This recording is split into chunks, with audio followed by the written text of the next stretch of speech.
So today we have a fun topic, the reality of events, risk, safety and security. This can be a little bit overwhelming in terms of, all the things that you need to think about in terms of risk and safety and the health and wellness of your attendees, your volunteers, etc. But I guess my suggestion is always just use common sense. So when we're talking about this stuff, although I'm going to give you examples and there'll be things that have no relevance to your event at all. So just as I'm talking through this today, just be always thinking, what's relevant to my event? Because risk management can be somewhat overwhelming. Okay, so we are into our fourth session now. 2 to go after this. So we'll look at event teams and then we're going to look at events in a COVID world to wrap up the series. As you know, all of these sessions are recorded. So if at any point in time you need to leave or something happens, you can access it at another time.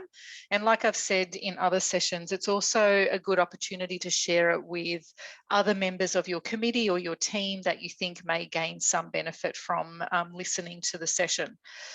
So throughout the session, make sure you jump into the chat box, ask questions, have a bit of conversation yourselves amongst yourselves while I'm presenting all of the information to you. If anything pops into your mind that you'd like to talk more about, always just pop it into the chat box and I'll make sure that I come back to that throughout the sessions.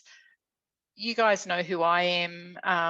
rEVENTS Academy, Linda Tillman. I don't need to go into that detail. How's everyone feeling? I'm really interested to know whether you have any questions or, is there anything from previous sessions that, you've either gone, yep, cool, we're going to implement that, or things that are a little bit challenging for you?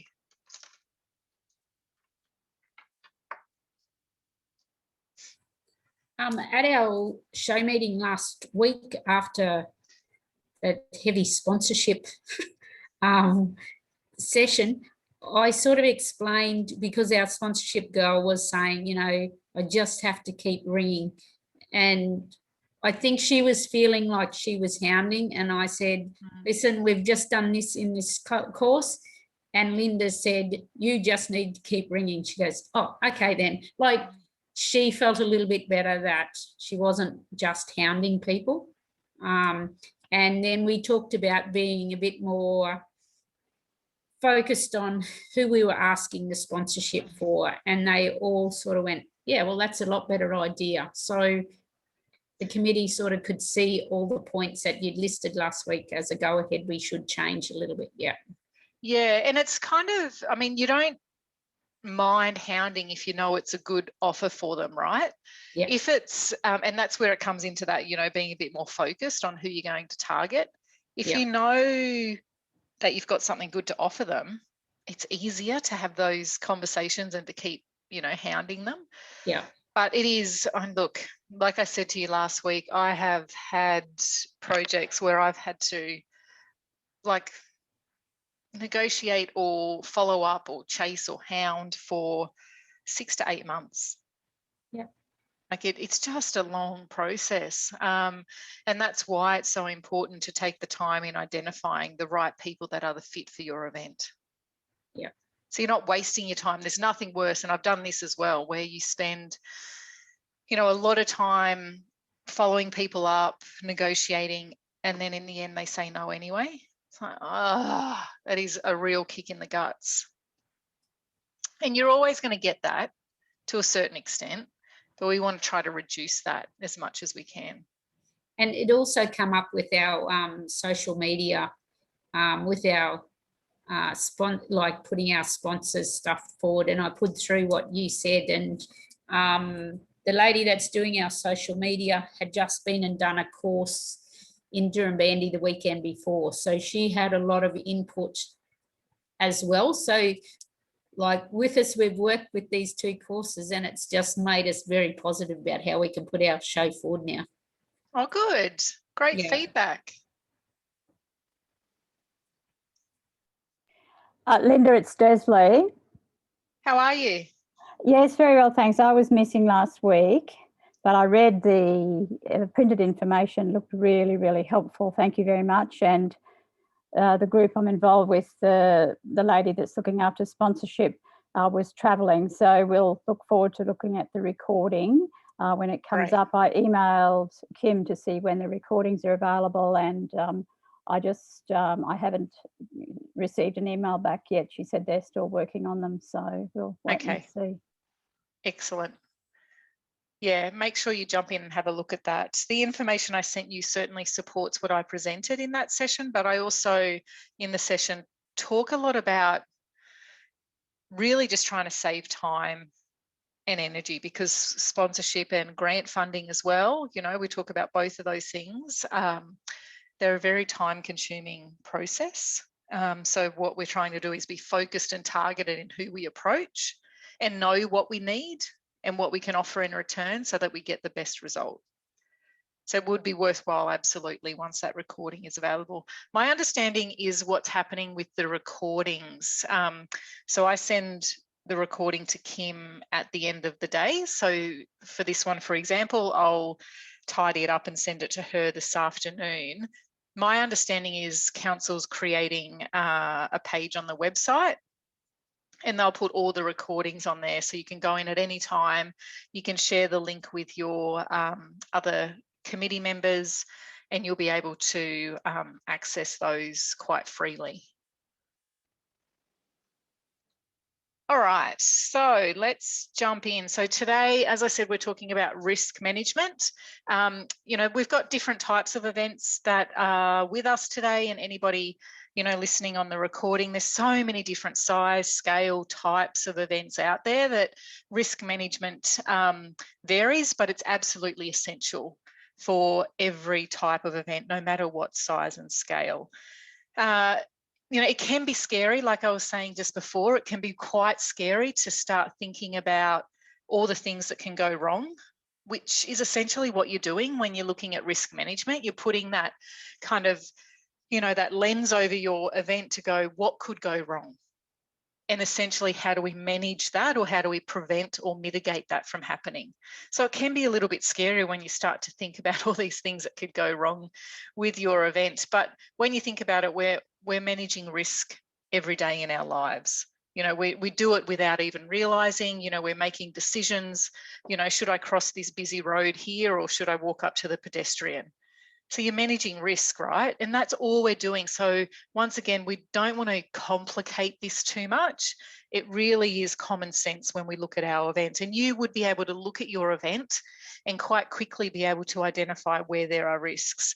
You may also have, you know, sometimes when you're a little bit close to an event, some things you don't see. So it's often worth getting the team together to just brainstorm what are the potential risks. So today's going to be a bit more of a practical session.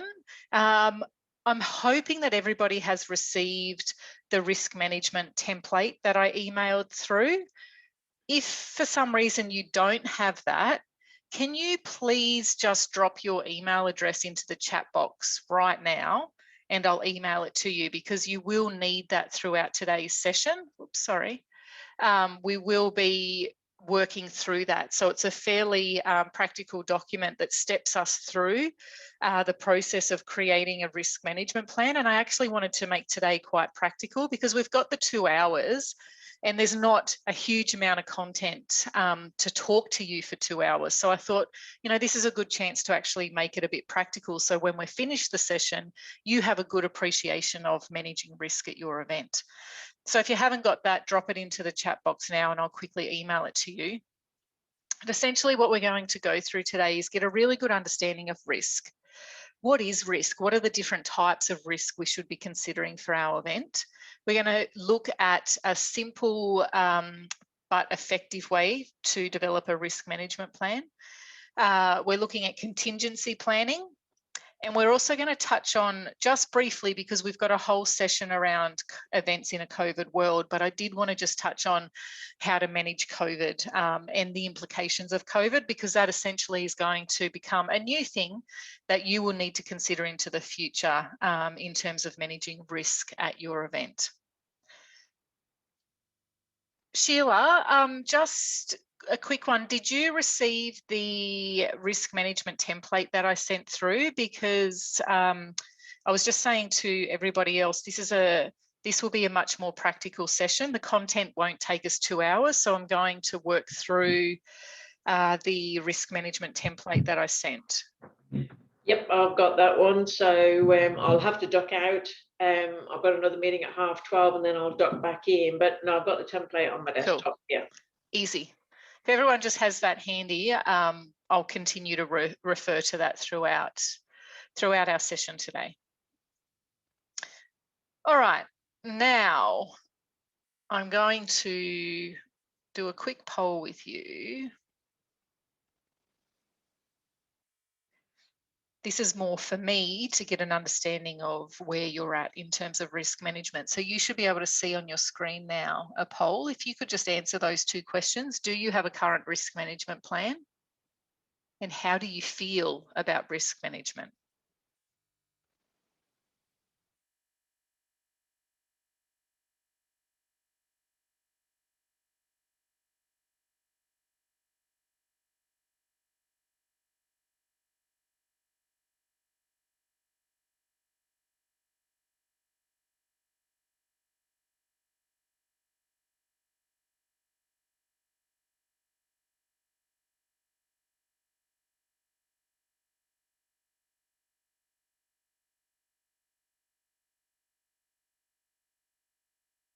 All right, excellent. So as you can see, yes, we update it annually, or it's due to be updated. So there's a risk management plan in place. That's great to see that it's being updated annually. You know, no, we don't have one or we don't need one. That's interesting. And I'd love to learn a little bit more around that in terms of why you don't need one. How do you feel about risk management? Yeah, okay. Look, everyone's up in that top section, which is what I wanted to see. Definitely didn't want anybody saying it's a waste of our time. So fine, everyone understands it's critical, it's important. Yes, it's very time consuming. So we understand the importance of it, but this one here in terms of no, we don't need one. Linda, that was me, that's Desley. There wasn't an option where we don't have one yet. We haven't actually planned an event and we've never had an event, so we're a new organisation. So there wasn't an option to say we don't have one yet. Thanks for letting me know, Desley. Now, this is a very important message when we're looking at risk management for events. Like I said before, it's really common sense, so we don't want to overthink it too much. But a lot of people say, what is our liability? What is our obligation around safety at our event? As volunteers on a committee, are we liable if anything happens to anybody? Well, yes, you are on a committee. If you're an actual member on a committee that's organising an event, then yes, you are, and you should seek legal advice on that if it's a concern. Essentially, when we're looking at risk management planning, the underlying legal issue around safety all comes down to this term duty of care. So it's your responsibility to take all possible steps to avoid potential injury to anyone involved. So that's all you ever need to be thinking about. You cannot stop or prevent everything from happening, and there's certain things that will be outside of your control.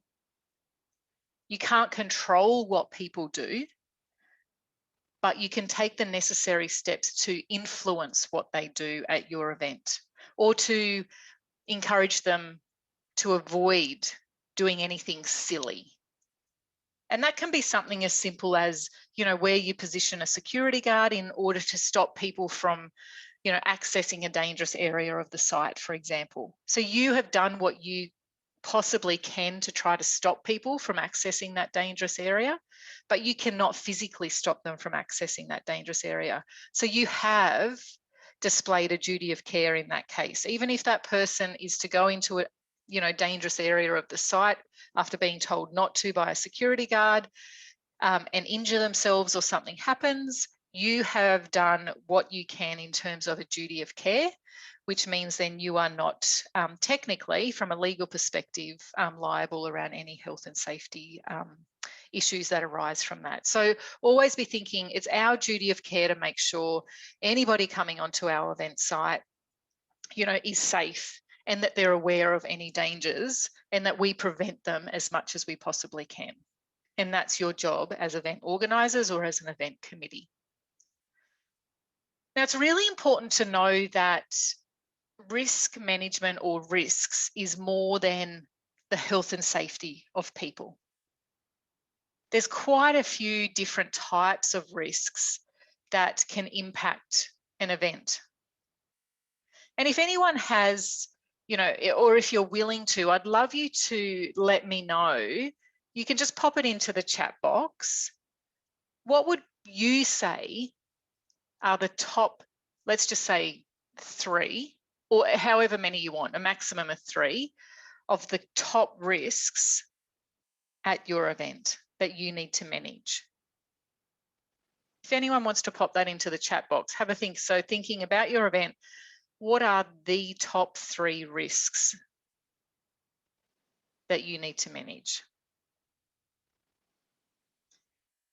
When I'm working on events, risk management planning is one of the most important planning tools or processes for the event. And it's similar, you know, we've talked about strategic planning, we've talked about having a timeline, we've talked about a marketing schedule. It's just as important as those documents in terms of the initial planning of your event, because what it does, it helps guide decision making and planning. Because if you know there's any risk around any element of your event, then that's going to influence how you plan and manage that aspect of the event. So it's an important plan or an important tool for you to actually put in place in those early stages of your event. And what I suggest you do when you're developing the risk management plan, the first thing should be getting your team together and brainstorming with them. Sitting down and getting people's heads together to start to define and identify what are the risks to your event.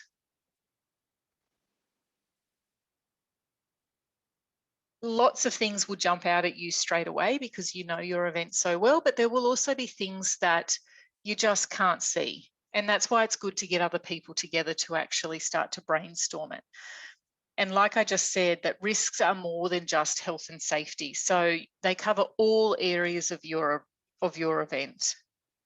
What you need to be thinking about are things like, you know, risks that can cause injury to an attendee or participant. So that's your typical health and safety, and they're often things that come to mind first. Risk could be anything that causes damage to equipment, infrastructure, or the event site. There's even things like environmental risks. Or risk could be the harming the future of your event, or even the organising committee. So this can be things like financial risk, legal risk, human resource risk. So there's quite a number of different types of risks, and I want to look at those just briefly with you in a moment. But what you need to do is ask yourself as many what if questions as you can. And that's going to help you identify your risks. So what if we lost power supply? What if the key managers were sick on the day? What if there was a storm during the event? What if a major sponsor or a grant funding partner was lost?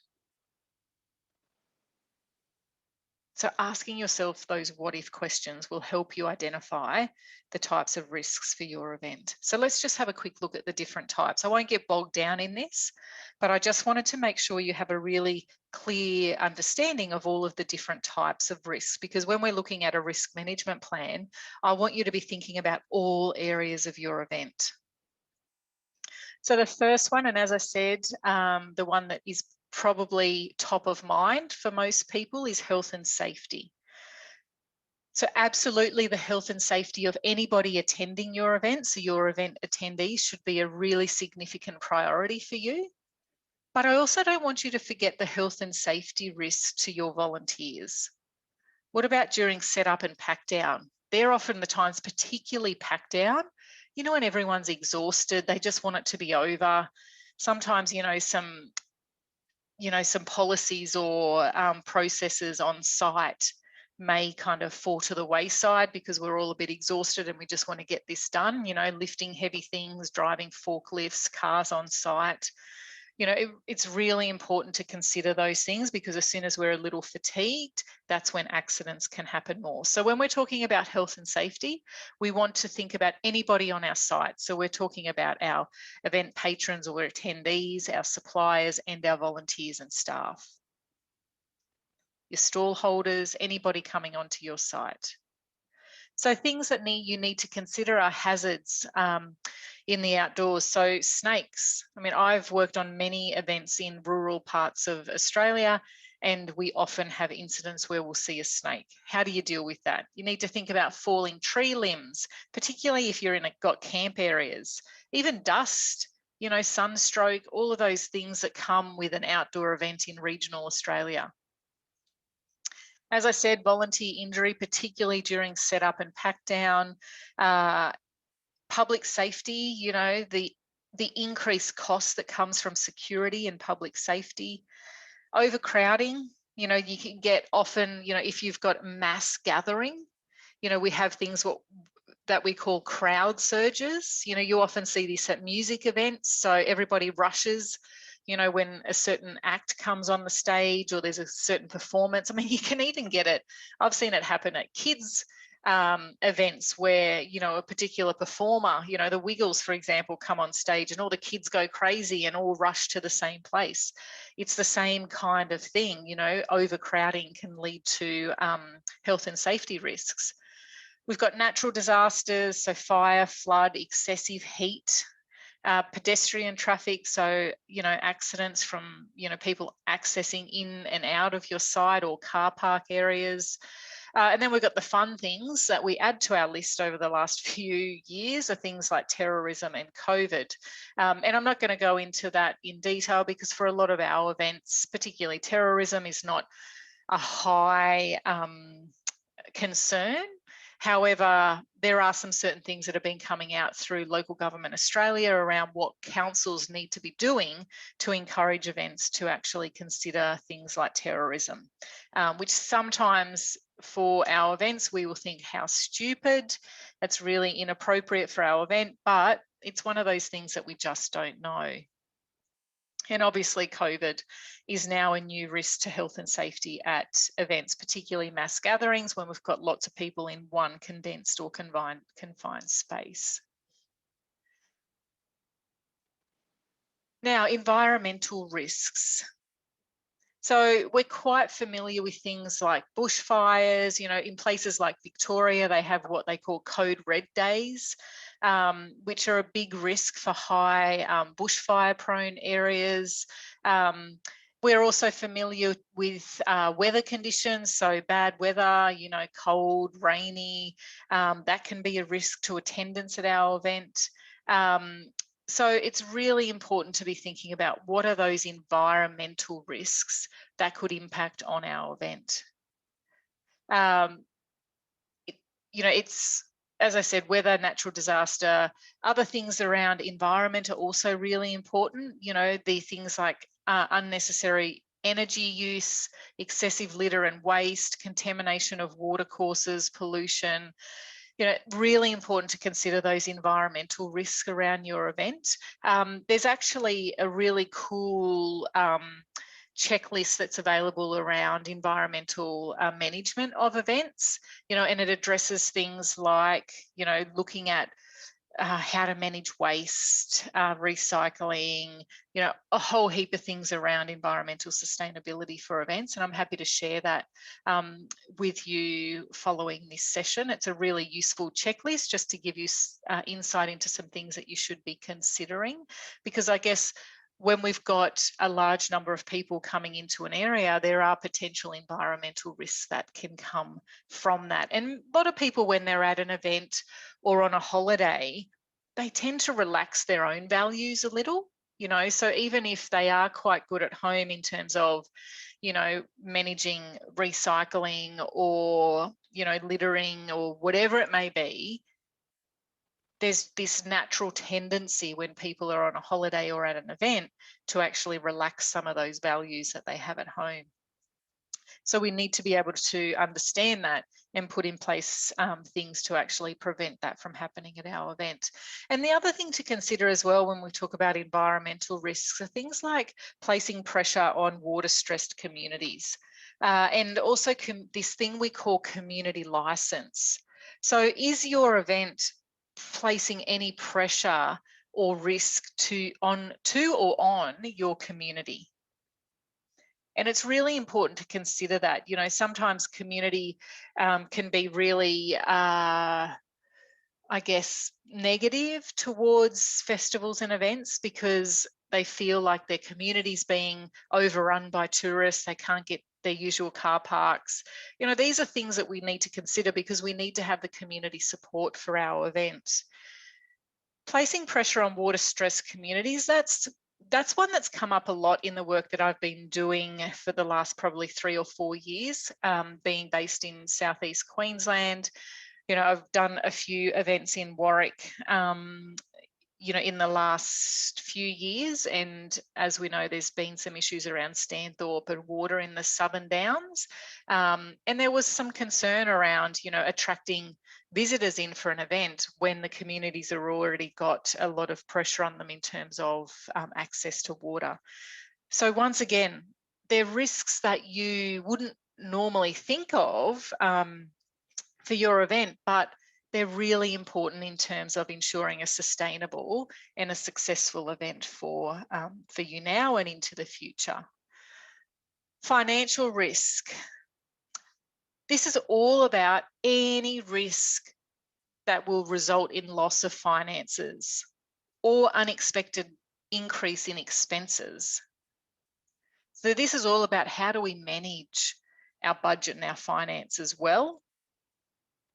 And we covered off on a lot of this last week. A lot of what I covered off in last week's finance session really talked about how you can mitigate a lot of risk around having, you know, around your event finance. So having a good budget that's managed and reviewed regularly. So you're actually always got a good understanding of your actual expenses and income versus what you've projected, so that you can make sure that you're able to adapt and be flexible so you don't end up with any unexpected costs or financial loss at the end of your event.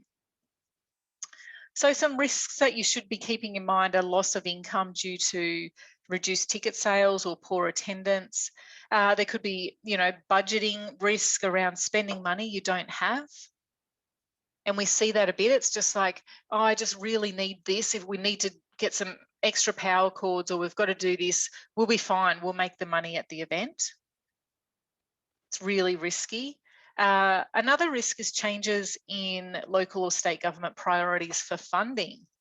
So if you are dependent on state government funding and then all of a sudden they change that funding and it's no longer available to your event, what kind of impact is that going to have on your event? Under budgeting or overspending, as we've just talked about, and a loss of major sponsors.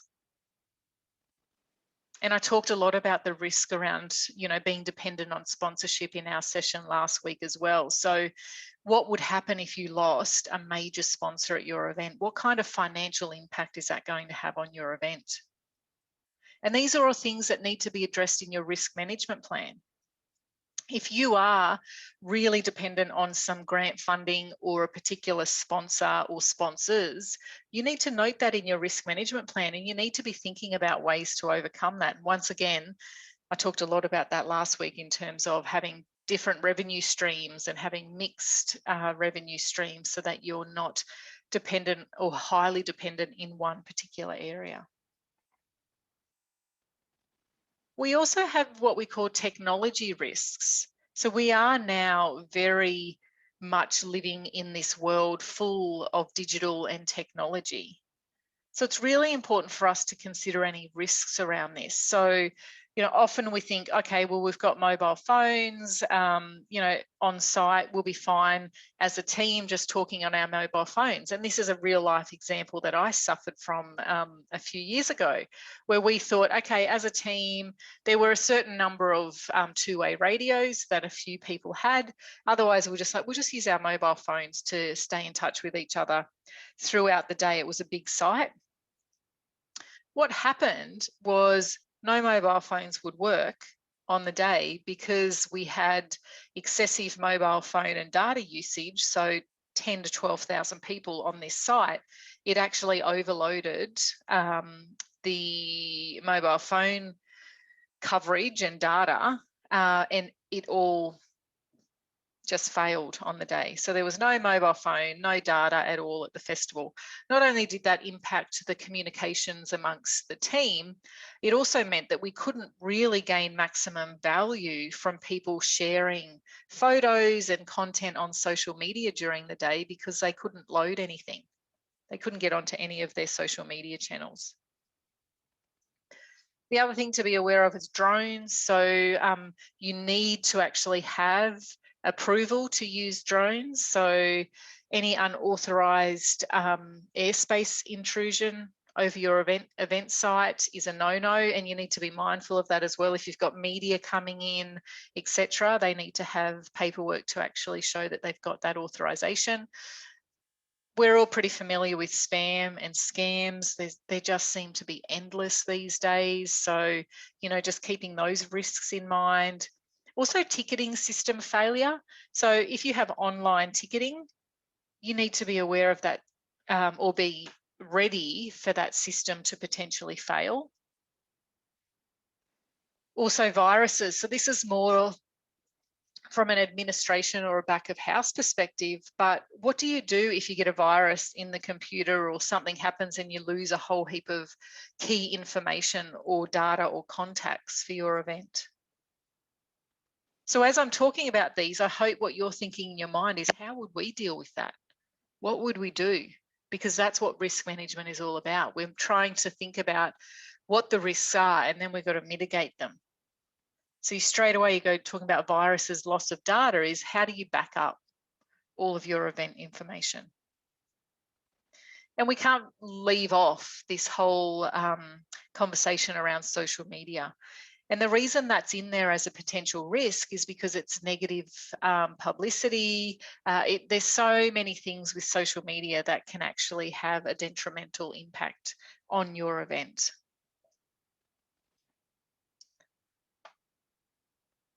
Human resource risks. Like I said at the start, this can be overwhelming. I'm obviously giving you a really broad insight into the different types of risks. Once again, some of these risks will not be appropriate to your event or relevant to your event at all. Some of them may be. So this is not about just going through a whole list of risks to try to overwhelm you. It's about making you aware that there are a variety of different risks that cover different areas of your event. So human resource risks are things like losing key personnel. And this one's really important because a lot of the time in events that are volunteer run, there tends to be one or two people that are key to the delivery of that event. Often they have a lot of information up here that isn't documented. They just know how things happen. They know who to contact. What happens if you lost them? And how do you prevent that from being a problem? Volunteer management is a risk, so knowing how to motivate them, how to use them and when to use them. So if you don't know those things, they can become hard work. What do you do if volunteers don't show up? If you've got a team of volunteers that you're really waiting on to deliver on a particular part of the event and you have no shows, how do you deal with that? There's also time blowouts, so poor time management, you know, managing those can be challenging. Lack of innovation and inspiration for growth. So we talked about, I think it was in the business planning session, we talked about this whole thing of a lot of events becoming same. So that's lack of innovation, and there's risks around that because your event could become quite stagnant. You know, it starts to plateau and could fall in terms of its growth and success. And that can be as a result of the committee or the volunteers just getting tired. How do you prevent that from happening? Succession planning, higher turnover. And the final one on the list there is, you know, a key piece of your entertainment, whether it's your headline act, a speaker, not showing up or being late, or even worse, they come, but they're really poor quality. So they've oversold themselves and they don't deliver the experience that you've sold to your attendees. That can be really awkward. And it can have a negative impact on the reputation of your event. So how do you prevent that from happening? Now, finally, the last category of risks I just want to talk about today is marketing risks.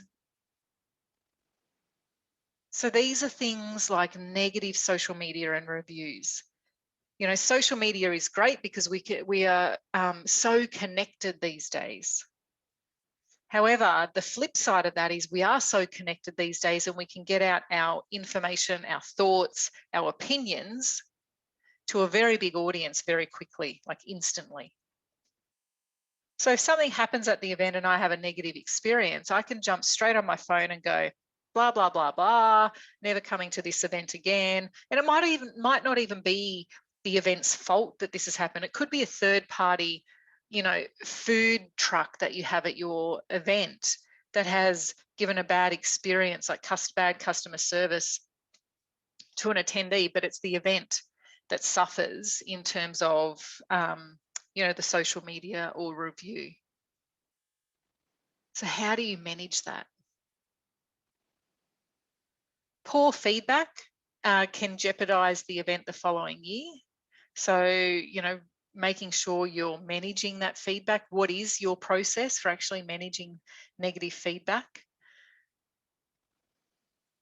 The events industry is highly competitive. Well, obviously it hasn't been for the last 12 months, but it's a very competitive space. And I feel that once we get through this challenging time we're in right now, it's going to be even more competitive as events start to continue to come back online. We also don't have access to international artists, so it's going to be really competitive trying to acquire or attract good quality Australian talent.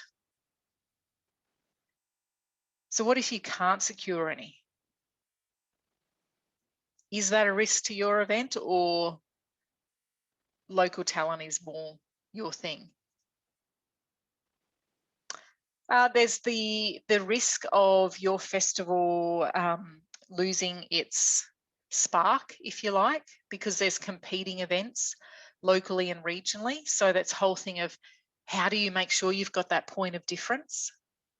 Complacency is a good one.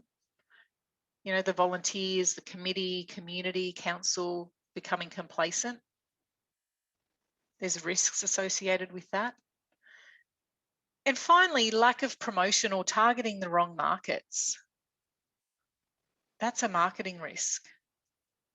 Spending money where you shouldn't be spending money on marketing. Once again, we covered that in our marketing session. So that gives you a really comprehensive overview of the different types of risks that you need to start identifying for your event. So this is what you need to brainstorm with your committee. Sit down and look at all of those different categories and think about, okay, what are the things that could have any kind of negative impact on our event? And then you'll come up with a full list of risks that you can share with everybody and get feedback. And then you start to go, okay, what have we missed? Have we covered everything? And that's the first step, is identifying your risks. So what I want you to do now is go to page 15 in the document that I shared with you, so the risk management plan template. And in that document, I'm going to give you about 10 minutes or so. So if you need to make a cup of tea or go to the bathroom, these are the little moments to do that as well. But what I want you to do is, now that I've just talked through all of those different types of risks, I want you to fill out on page 15 as much as you can in the first 5 columns. So you'll see there's a table, but I just want you to think about the first 5 columns for now. Don't worry about that. That first column is like the activity. That's not so important. You can categorize those activities later. But if you go, what's the potential hazard or the risk? What's the consequence of that happening? Who is it likely to impact? So who is at risk? And what existing control measures do you have in place right now? So what things do you have in place to try to control that risk? Do your best to fill out those 5 columns, even if you just get the first. I'm excluding the activity column. I mean, that you can always do that later. I want you to focus on potential hazard, consequence, and who is at risk. If you can do existing control measures, things come to mind, pop those down as well. But potential hazard, consequences, and who is at risk. I'm going to give you about 10 minutes.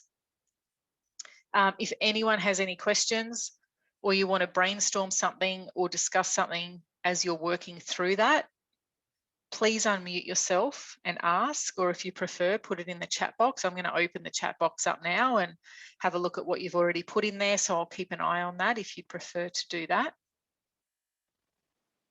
Do your best to try to work these things out for your event. If you've already got a risk management plan, think about things that might not be in that plan based on what I've just shared with you in the different types of risks.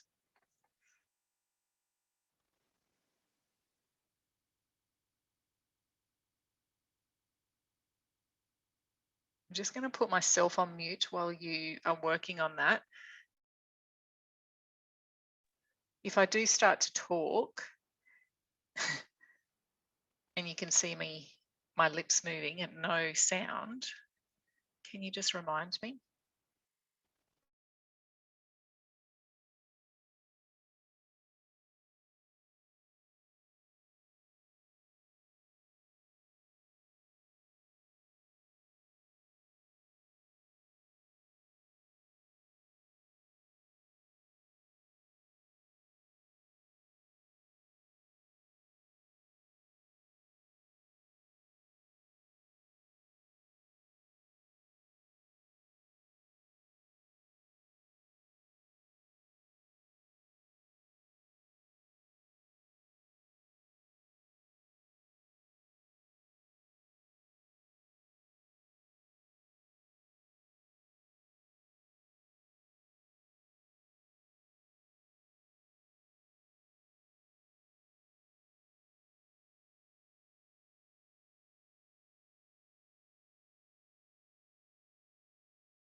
How's everyone going? Have we at least identified a few, you know, maybe even 2 or 3 potential risks or hazards?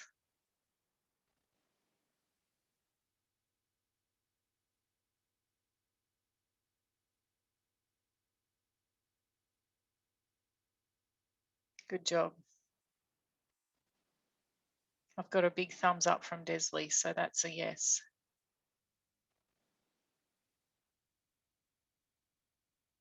All right, feel free to continue working on that. But I'm going to move ahead. We're going to essentially now we're going to go to the next step. So this is all about, first of all, we identify the risk. So what I'm trying to do is give you a practical experience of how you can best do a risk management plan. So we've identified the risk. And as I said, that would typically be a process of working with your team or a small component of your team to actually brainstorm what those risks might be. You fill in that first section and then we move on. So essentially we've covered step 1, which is identifying the risks. Now we want to move into the next few steps. So step 2 is then the need to evaluate the risk. Then we start to look at mitigating the risk. And I actually added step 4 myself. So usually people just go step 1, 2, 3. I added step 4 because I feel like there's a real need to actually review your risk management plan at the end of the event. Actually assess what worked and what didn't. What risks came up? Did you mitigate everything really well? Were there any new risks that you identified during the event that should be noted for the plan for next year? And I know it's really daunting when you have to do stuff post-event because we're all super exhausted, but this just makes it easier for future years. So make sure you do allow that time at the end of the event to actually really think about what do we need to change, adjust, adapt, or improve in our risk management process. Now, I just want to have a little closer look at step 2 and 3. So we're going to look at how we evaluate the risk, and then we're going to have a look at how we mitigate the risk. So once we've identified all of our risks, it's essentially this process of working out the likelihood of it happening. So its frequency or its probability. And this is where you look at risk management plans and go, oh, it starts to become a bit complicated when you've got formulas, but it's really straightforward. So I'm going to give you some time to think about this in a moment for the risks that you've just identified. But basically, you're trying to work out what's the likelihood of the risk happening? Is it very unlikely? Is it unlikely? Is it likely, or is it very likely? So that's the first thing you're doing, is what is the likelihood of it happening? And then you start to look at, well, what's the consequence it would have, or the impact it would have if it happened? So as you can see in that matrix, sorry, I put the timer on for the 10 minutes. That was my timer. You can see there in the matrix, when we look at the consequence or the impact, we're looking at, could it be insignificant? Is it a moderate consequence or impact? Is it high or is it severe?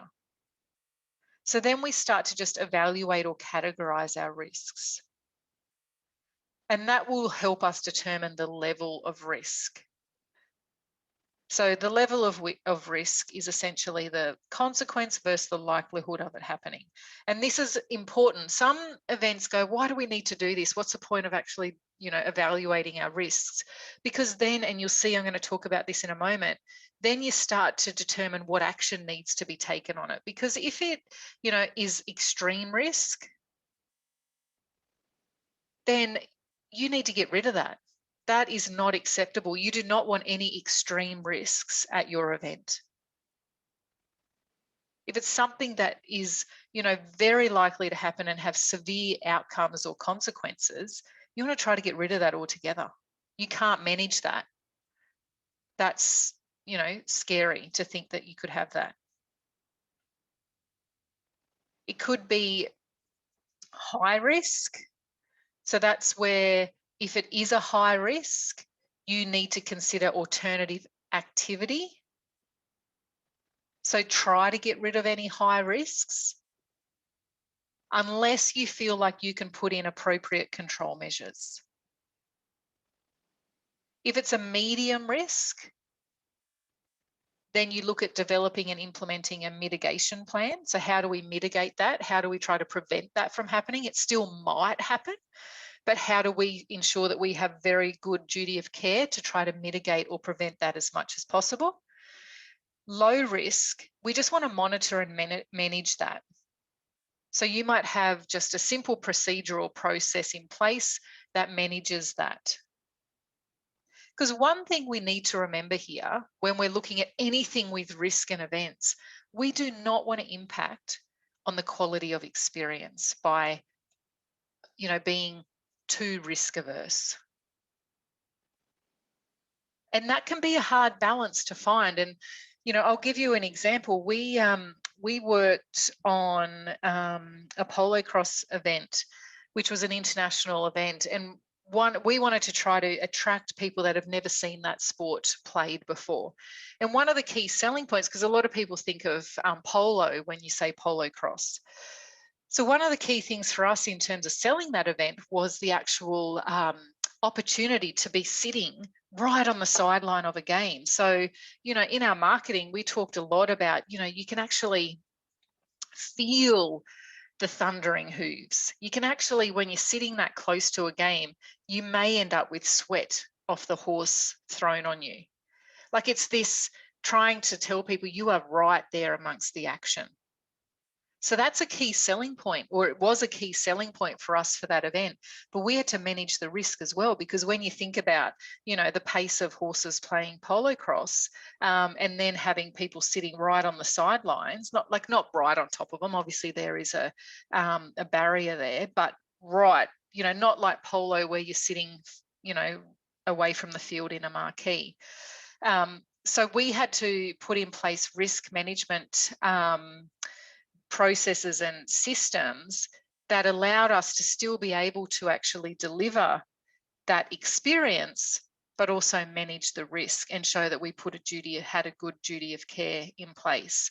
So it's important that when you're looking at all of this with your event, that you also keep in mind, I have to manage risk, I have a duty of care, but I also don't want to take away the experience that we deliver for our attendees. And that's not what risk management is about. If you do risk management well, you can still deliver the experience, but you're delivering it in a safe way where risk is managed or mitigated. I hope that makes sense. Now, just to give you an example of this evaluation framework. So let's say a fire, okay? So a fire may be unlikely at your event, but it could have severe consequences if it was to happen. So its level of risk is unlikely, but the consequence is severe. So that gives you a medium risk. And as I said, that's where we want to develop and implement any mitigation plans. So we want to know if there is a fire on its way to our site or risk of fire, this is the plan that we're going to put in place to make sure that we do not have those severe consequences. So this is a process of evaluating the risks. I'm going to hand back over to you in a moment, and I want you to have a little play with this in terms of the events you've just identified for your event. So once you've evaluated the level of each risk, you're then able to better understand the priorities and what actions are required to mitigate. That's why it's important to do this, because some risks you might go, they're very insignificant, so low, some may be extreme. So you start to go, okay, we need to pay some attention to these extreme risks and we need to get rid of them. Otherwise, the event is way too risky to run. And you focus some energy in that place. So that's why it's important to evaluate the risks. What I want to do now, I'm just going to give you 5 minutes because I just want you to think about what I've just shown you. I want you to go through, so if you just listed a couple of risks in your template, I want you to look at the next 3 columns. So we first looked at the first 5 columns, but I cut a couple out for you. Now I want you to just look at these 3. So think of each of your risks that you've identified. What is the likelihood level? What is the consequence or impact level? And then based on that, what is the risk level or priority based on this matrix, which is also in the template that you've been provided. So you'll see it in there, so you can refer to it to help you determine the level of risk. So what's the likelihood of the event happening? Sorry, of the event. Well, that is a big question we ask these days. What is the likelihood of that risk that you've identified happening? And what's the consequence if it was to happen? Low, moderate, high. So I'm going to just mute myself again and give you a few moments. If anyone has any questions, once again, sorry, I muted myself too soon. Put them in the chat box, or you can also unmute yourself and I'm happy to discuss it with you.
Okay.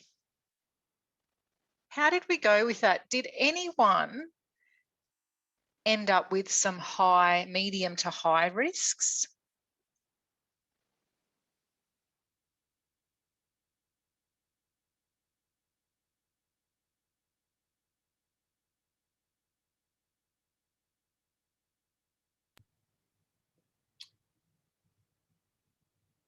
It's Desley, Linda. How'd you go, Desley? Mine were all medium. All medium. Yep. Anyone get anything that was extreme? Fingers crossed, no.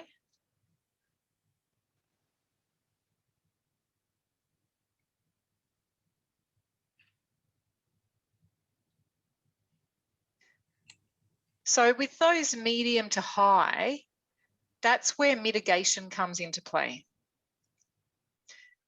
So like I said, if it's a low risk, so once you categorize them, you've got low, medium, high, or extreme. Extreme are the ones we have to get rid of those. You can't run an event with extreme risks around it unless you're a major daredevil and you think you can survive it, but I certainly wouldn't be keen on that. So we want to try to get rid of any extreme risks. Our low risk, like we said, usually just some standard procedures, you know, you can manage those quite well. But what we need to really focus on are those medium to high risks that you've identified, because they're the ones where we need to look at them and decide on what steps we're going to take to try to reduce or avoid them.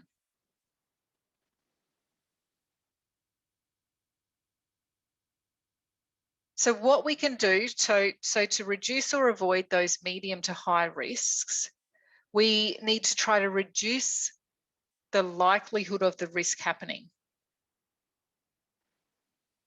So how can you reduce the likelihood of it happening? Is that through training staff? Is that through some form of maintenance? Is it a change in procedure?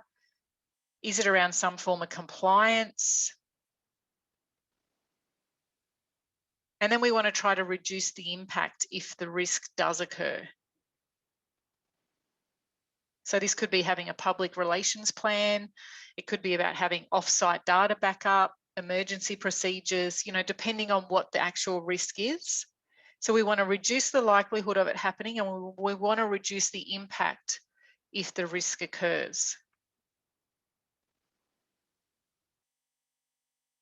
So some steps to try to reduce and avoid them are elimination. So are you able to remove the risk completely by, you know, changing your program or putting in place a new process or redesigning the site layout? Are there ways you can eliminate it entirely? Substitution is another way of mitigating risk. So that's replacing, you know, risky materials or methods with less risky alternatives. So think about what that risk is. Why is it a risk? And is there a way that you can replace that with something else? So you're not impacting on the event by removing it altogether, but you're putting in place a more safe substitute. Engineering, so you can isolate the risk or the hazard by changing, you know, the design, the layout, the site. Administration, so this is where we ensure safe operating procedures are in place. So this is around, you know, training staff, having good documentation and plans in place. Like I said, PR, public relation plan, you know, good operating manuals and systems around, you know, using electricity or site setup and pack down. So making sure you've just got in place good processes and procedures can help mitigate a risk.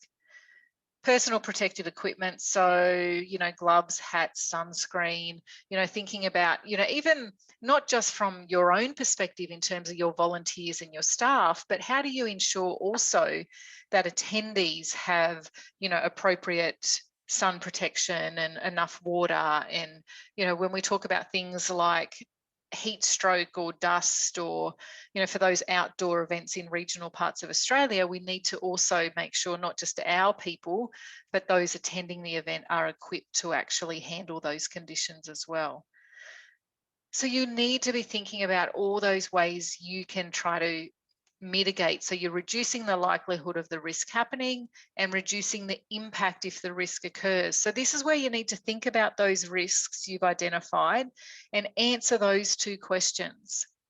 How can I reduce the likelihood of it happening?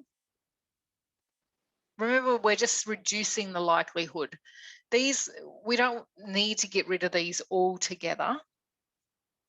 We know that they're there and they could happen, but your duty of care is to reduce the likelihood of it happening. the next thing I want you to consider is, well, how do I reduce the impact? So if it does occur, so if we can't mitigate it and it does occur, how do I make sure I can reduce the impact on the event, on our attendees, etc.? So now with a couple of those risks that you identified in the template, now I want you to think about this. Once again, we're still on page 15, we're still working on that table.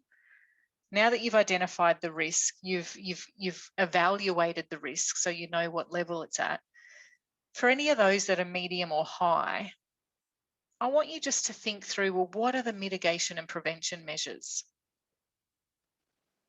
What can we do to reduce the chance of it happening, or if it does happen, to reduce the level of impact that it has?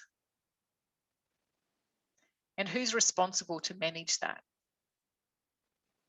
I'll just give you a few minutes.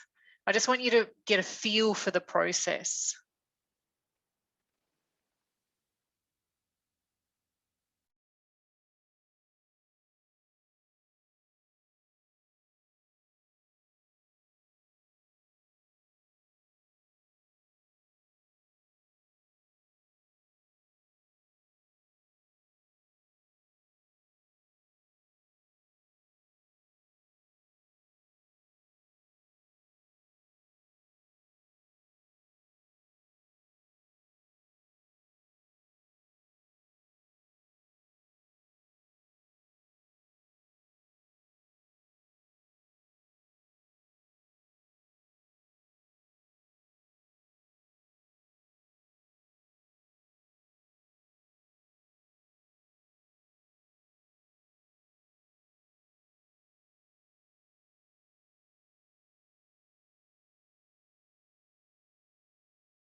Okay.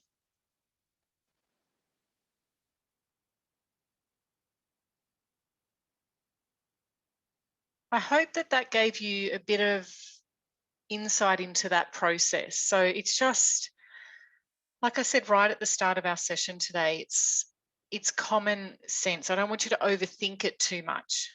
Sometimes we just try to think too much when we go into risk management mode, but just think of what are those things that could happen, but always think beyond health and safety. So it's also thinking about those things that can happen from a financial perspective or marketing, environmental. What are the risks around your event? Often brainstorming all those risks is the hardest part. Once you've got them, you can then evaluate them and put in place mitigation measures. The other thing I want you to think about is incident response plan. So if there's any medium or high risks that just can't be avoided or transferred or reduced, then you need to develop an incident response plan. What this is, and most of you look for smaller events, I'm assuming majority of your events, you'll be able to put in place, good mitigation measures to try to avoid or to transfer or reduce any of the risks that you've identified. But if there is anything that it's at a medium or high risk level, and you think, I just don't know how we can avoid this, So this is, you know, that example of polo cross. You know, we had the risk around, you know, injury on the sideline. We didn't want to remove that because that's part of the experience. So we had to have an incident response plan. How do we deal with the consequences of the risk if it does occur? So basically what the incident response plan does is it gives really clear instructions on what we do if the risk does happen.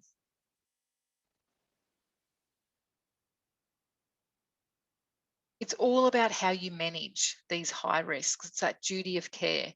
Sometimes a risk can happen, but if you manage it really well, it's not going to have a negative impact on your event. If a risk happens and you manage it poorly, then that's going to have a severe impact on your event, particularly when we talk about negative publicity or reputational damage. What we also need to be mindful of, and I'm not telling you this to scare you, but with, you know, mobile phones, with video, and we've got social media commentary from attendees. So when something bad happens at an event, and let's face it, bad things happen, attendees can quickly use mainstream media to publicise it. So before you've even had a chance to respond, it can be out there in the world of social media. So you need to be mindful of that. In any incident response plan, you need to identify who's going to respond to the incident and who's going to communicate it to media and also on social media. Because it's all about how we respond and how we manage a risk when it happens, once we get to this point.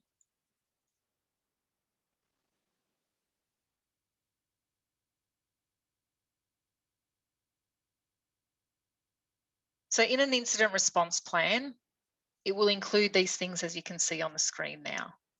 And we've got a template of this that we've supplied to you as well, if you need to use it. It'll have the plan activation details. It'll have the team's details, so who's responsible for it. It'll have details on an emergency kit. It will have evacuation procedures, a communication plan. So how will you keep everyone safe? A media communication plan. So as I was saying before, who's going to be putting out communication on mainstream media and also on social media? It'll have a contact list for people to contact. So if this risk does happen, these are the people we need to contact. And it'll have a log where you can record information and decisions and actions that you take. You want to be able to manage these situations well. So this is where you've got to think through the process. And this is where it can sometimes get a little bit overwhelming or scary when you think about, okay, this is what we have to do if it happens. And this is only for those things. So mitigation is the key. This is only in the case when you feel like those medium or higher risks can't be avoided. It still doesn't mean they're definitely going to happen. It's just there's more chance of them happening. So you want to know, how are we going to respond and manage that?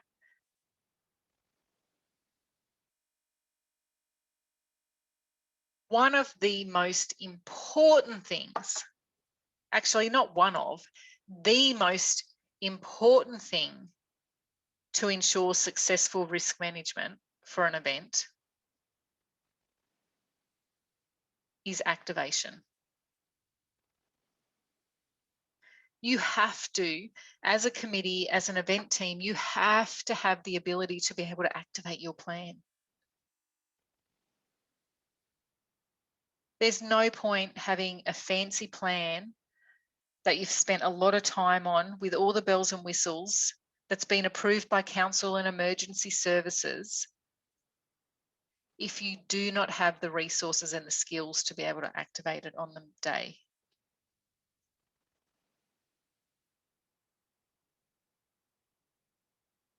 So you need to think about a few things in terms of activating the plan. Do you have the essential resources on site to activate the plan? If not, there's plenty of external people that can actually do this for you. You need to make sure that you've given a copy of your plan to emergency services and have a briefing session with them.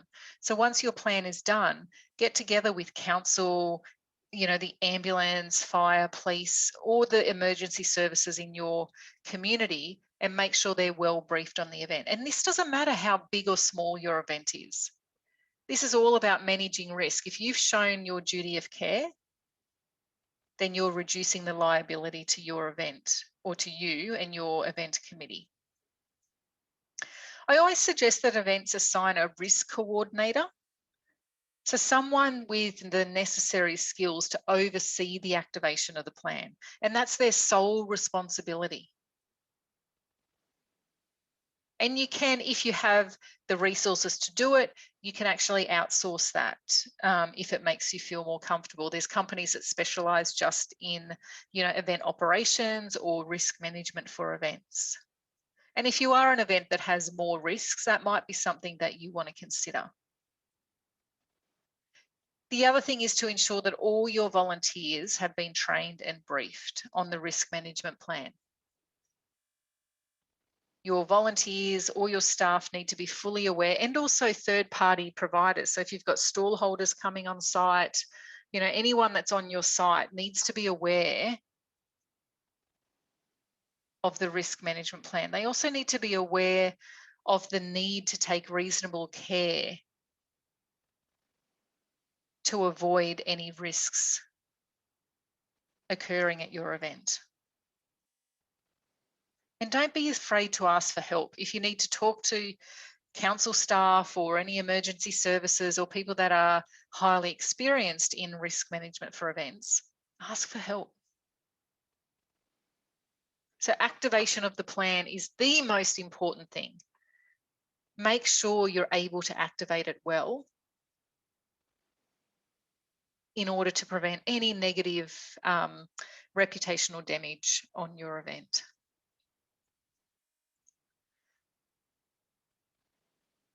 Hands up if you also do contingency planning for your event. Anyone?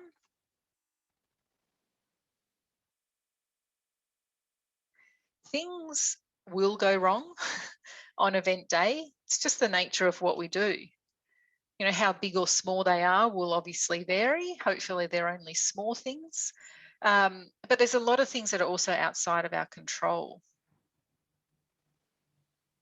And that's where contingency planning comes in. So you can certainly identify risks and you can hopefully mitigate most of them, but things can happen that are outside of our control.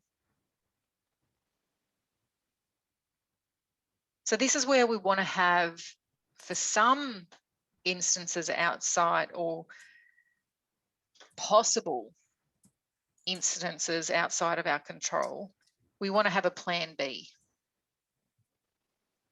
And everybody in your team, all your volunteers, your committee need to know about plan B so that they can respond. So when would you need to contingency plan? The obvious one that we consider is weather. So weather can prevent or inhibit use of outdoor spaces. So, you know, if we were running a outdoor event, it might be the show, it could be a music festival, it could be a food event, you know, under the trees in a paddock. And you're banking on a beautiful, perfect day, sunny, not too hot, no wind.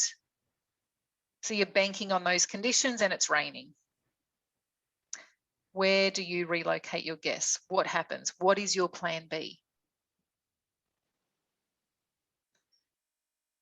What is your plan B if you have lower than expected attendee numbers?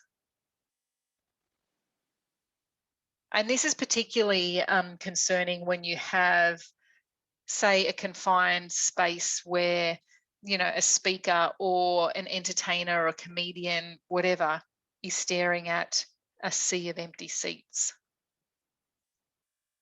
Can you drum up an audience? Or can you move to a smaller space so it doesn't look like a lot of empty seats? What's your plan B?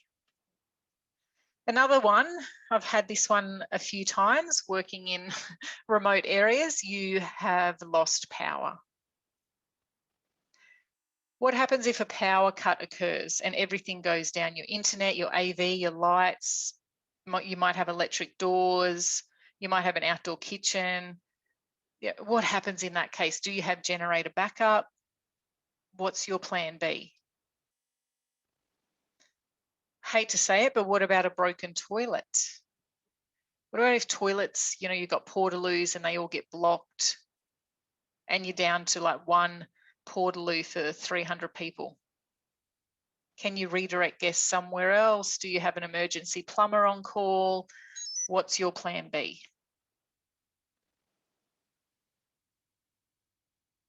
And there's even things that can happen outside the venue. You know, imagine, you know, there's a roadblock or a protest taking place so people can't access your venue. There's congestion, traffic congestion, and you can't get your headline act in. I've had that happen before. So there are things, some of these things you're never going to think of before the event, but many of them you will. So you always need to have that plan B, your contingency planning. This is the whole what if. What if that happened? What if that happened? So for those things that you simply cannot avoid or that are outside of your control, I want you to think about how you are contingency planning, or what is your plan B? And that doesn't have to be, you know, that doesn't have to be a 5-page document of what you're going to do in each situation. It's just a simple dot point. And it's more about communicating it to everyone. Okay, guys, if it rains, this is what we're going to do. If for some reason we haven't sold 100 tickets by 3 days before the event, we're going to change venues, or we're going to do this. It's very straightforward, but you need to document it and you need to communicate it to everyone, and that's it. That's your plan B. Don't change it at the last minute. And the reason I say don't change it at the last minute is often when we're in event mode and it's the last minute, we have so many things going through our head, we can't make the best decisions. So that's why it's important to decide on these things in advance. Now, I just wanted to show you this because this is a really cool case study of how important communication is, or it demonstrates how important communication is and how it's done well. Obviously, you guys may not have to have, you know, practice and promote safe sex and consent at your event, but that's the type of event this is, Rainbow Serpent Festival. It's a magnificent event. The way they run this event and the operations and the management components of this event are just absolutely slick. But the one thing I want to just draw your attention to here is this section on their website where they have community responsibility. This is all part of your duty of care, right? You know, we talk about the duty of care. You need to make attendees, volunteers, crews, you know, third-party suppliers aware of things that can go wrong at the event, and give them some, you know, advice and warning or tips on how they can act responsibly to try to prevent anything from happening. And once again, if you're doing this in advance and you're communicating this to your attendees, then that shows really good duty of care on your part. So they have this community responsibility section. You know, I love this, look after your mates. They have things around, you know, the 10 pillars of festival safety. It's all common sense, but you're putting that responsibility back on your attendees through good communications. I just think that's great how they do that. Now we're nearly done. The new risk we all need to consider at future events is our friend COVID.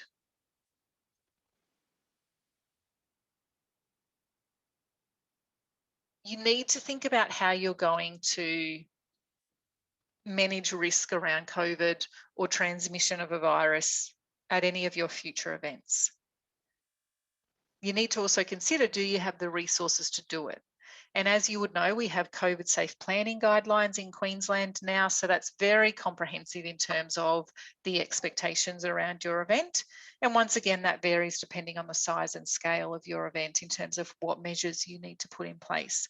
So we kind of have some guidelines around what's expected of us there, but just some things to help you prepare. These are some of the things that I encourage you to look at when planning your event in 2021. And I'm going to talk a little bit more about this in our final session in a couple of weeks' time when we look at events in a COVID safe world. But I just want to talk about this more from a risk management perspective. So really the focus is, what we're trying to do is reduce the risk of transmission at our event. So the Queensland government have given a checklist and some guidelines, and each of these areas have actions that you should do before, during, and after the event. So things like governance arrangements. What you need to do is identify key staff or volunteers who are responsible for managing your COVID safe plan. So like I said, if you've got somebody that, just before I said having a risk coordinator for your event, I would also suggest you have a COVID safe coordinator that can just focus on making sure that you're doing everything you need to from a COVID safe perspective. You need to also think about how you're going to communicate expectations to event staff and attendees. So this is all about communication. So including messaging on your event website, including messaging in electronic newsletters that you send out through your social media channels. So making sure that you're continually reminding people of their responsibility. So, you don't want them to attend your event if they're displaying any COVID symptoms.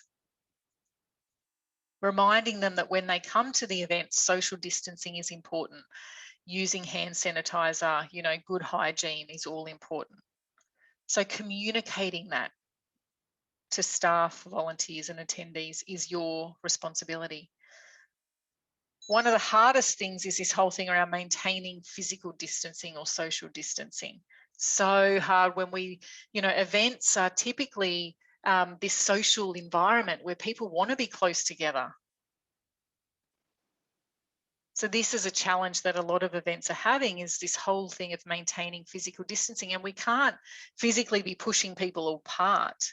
So you need to think about how you will encourage physical distancing, and there's a whole range of great examples that have been tested out there. So talk to other events, things like physical barriers in high foot traffic areas. People are using those, stickers or even just spray painting marks on the ground so that people have a guide of where to stand if they're in a queue. I find they're quite good because we don't like to think, do we? So if it's clear for us, we're more likely to do it. You might need to think about things where you need to do some screening. If people do become unwell, can you isolate them from other attendees? How will that all work? You need to be able to facilitate contact tracing. We're all pretty familiar with that now, the QR codes. But for you at your event, you need to keep a record of everybody on site. So that's staff, volunteers, contractors, third-party providers, attendees. So you need to think about how you do that. Regular and thorough cleaning. So this requires increased resources. So looking at, your cleaning protocols for the high traffic areas. So your bathrooms, your catering areas, anywhere where people are sitting down and eating food. So you've got to consider the frequency of cleaning and how you're cleaning, the methods of cleaning as well. And then finally, the good old hand sanitizer and hand washing facilities. You may need to increase the stations that you have around your event site, and making sure that everybody is continually reminded to use hand sanitizer and have good hand hygiene. So that's essentially, I mean, when there's very comprehensive guidelines for Queensland events, but they're really the things, when you break it down, doesn't matter what state or territory you're in, they tend to be the key elements that events need to take into consideration. I don't know if that's going to change with the vaccine. I'm not sure if they will, you know, reduce some of the requirements on events, but at the moment, that is what's expected. Now, I have had the opportunity to talk to a number of events that have been held already under a COVID safe plan. And these were some of the things that they provided, I guess, as tips or words of advice for events that are about to plan or start planning their event in a COVID safe way. So focus on the attendee experience. It's really important that you focus on ensuring that your experience is just as good despite the COVID safety measures. It's so important to make sure that we remain focused on the attendee experience. And that's why some events, you may have seen, there's some or quite a few events in all parts of Queensland that have said, you know what, we actually can't deliver on the attendee experience in a COVID safe way because our event is just all about mass crowds, people being close together. So there's no way we can deliver our event in a COVID safe environment. So therefore, we're just going to have another year off in 2021 and we'll come back in 2022 and hopefully conditions will have changed.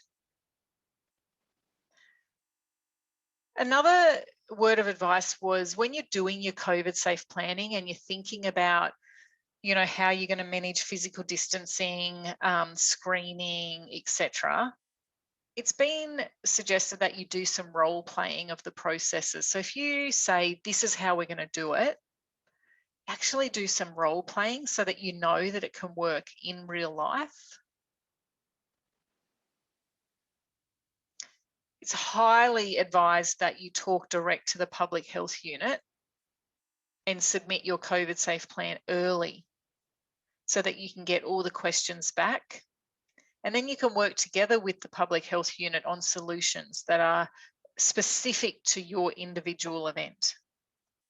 And if you're able to meet them on site at your event site, then that absolutely helps, because what we need to remember is public health unit, Department of Health, they are not experts in events. So they have been thrown in the deep end as well. So they're enforcing guidelines on events which they really don't understand, as in they don't understand events and how events operate. So it's really important to have those conversations with them very early and work through that process so that you don't leave it to the last minute and things become really delayed. Another piece of advice was don't overthink it. So when you're looking at your COVID safe plan, go back to basics. You know, someone described it as, you know, think back to your kindergarten days where it's like, we're not allowed to push in the queue.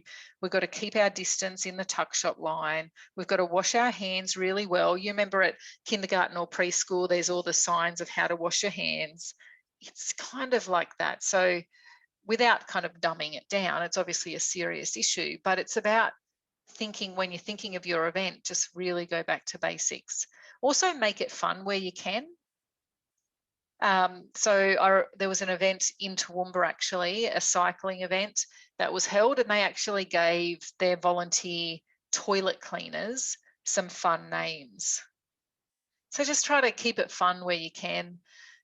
Start the contact tracing process early and make it simple and fast. So if you can have pre-sale tickets or pre-register for your event, even if it is a free event, still have pre-register to attend, then you've already got all of their details in the system.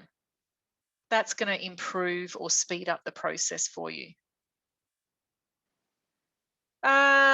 If you have more space available to you, so if there's space around your event site and you can make your site bigger, use it. The advice has been spread out. Chat to council about getting some extra space for your event. Obviously, the bigger the space, the more people you can have, and with social distancing in place. And finally, don't be restricted by the way you've done things in the past. A lot of event organisers are really overwhelmed by COVID and concerned about not being able to do things the way they are used to doing things. I suggest you look at it as an opportunity and go, how can we do things different? So that's a really quick overview of COVID and some things for you to think about, because we will need to be factoring in COVID safety as part of our risk management plans for events in the near future. Who knows if that will stay forever, but it's certainly something that will be a real priority for your 2021, 22, 23 even events. So I hope that's just given you a bit of insight if you hadn't already had the chance to do a COVID safe plan, or at least look at the guidelines. And that's all I have to share with you today in terms of risk management. We still have some time, so if anybody has any questions on anything that we've covered today or anything that we've covered in any of our sessions, I'm more than happy to do my best at answering those for you.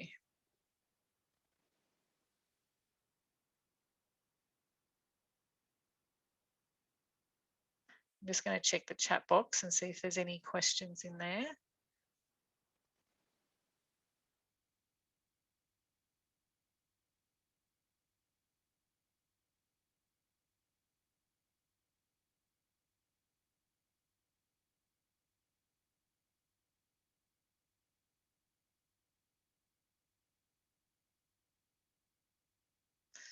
Yeah, Susie, when it rains the day before the show, that's hard. And when there's rain, you know, forecast, but you're not 100% sure if it's going to fall on rain on event days, it's really tough to know how to manage that. And I'm sure most of you would be aware that there is such a thing called wet weather insurance. So there's a variety of different insurance policies that you can get, one of those being for wet weather. However, it's a very costly insurance, and it's also got a lot of fairly tight parameters around it, in that, you know, you have to have rainfall at a certain time and a certain amount in a certain place to be able to make a claim on it. So you just need to make sure that you look at the fine print with that one. Also with that one, it impacted our show ring. So yeah, at lunchtime on the Saturday, we had to rearrange the whole show ring that had been set up fully on the Friday for one way of doing the event. And like, we did have complaints, the jump ring was too small and that, and we said it was either have a smaller jump ring or have no jump ring. And everyone went, yeah, rightio, then we're happy with that. But just so you know, and I said, well, it was the only spot we could go. So, you know, it makes it hard sometimes, but a lot of the time you have just got to go on the run. And see, we contacted our judges were there to help change the ring and set up. So they had to think on their feet at the same time. So is that your contingency plan moving forward now? Did it work well enough to be able to implement that model if that happens again? No, I think we'd rearrange our whole ring to make, yeah, it didn't work. It worked, but yeah, we could have changed and put the hack ring into the smaller ring and the jumps ring back into the hack. It's just a learning curve. I think we all learnt after the event, but yeah. Desley, you've just asked the golden question. Is there any insurance for COVID lockdown? The number one biggest risk for all events all over Australia at the moment is planning with uncertainty around border closures.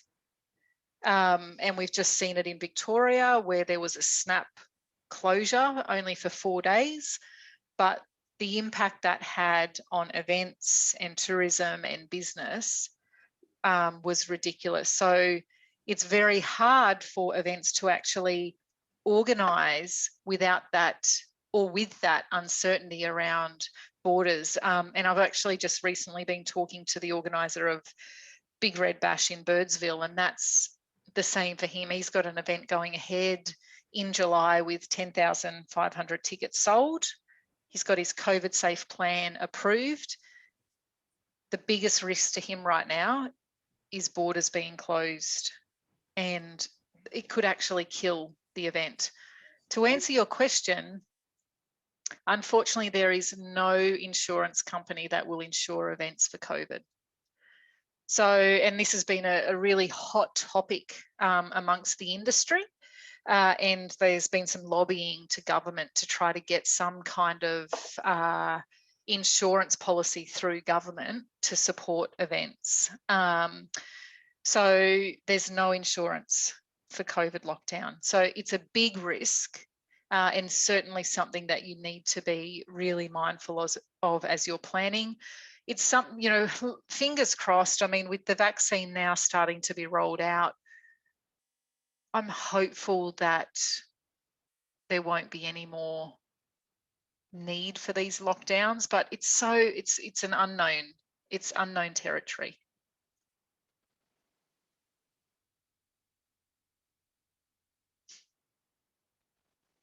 Thank you for asking that question, because I did overlook mentioning that. Anybody got any other questions, or are we happy to wrap up?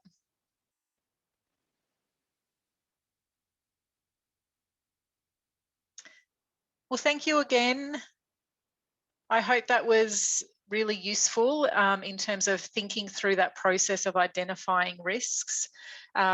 Good luck with it all. Make sure you use that template so you've basically got a start now. So if you can get a few people in your team or committee, or even people external that can just sit down and brainstorm it with you and fill that out completely, it's a useful document and you'll be a step ahead in terms of your planning process.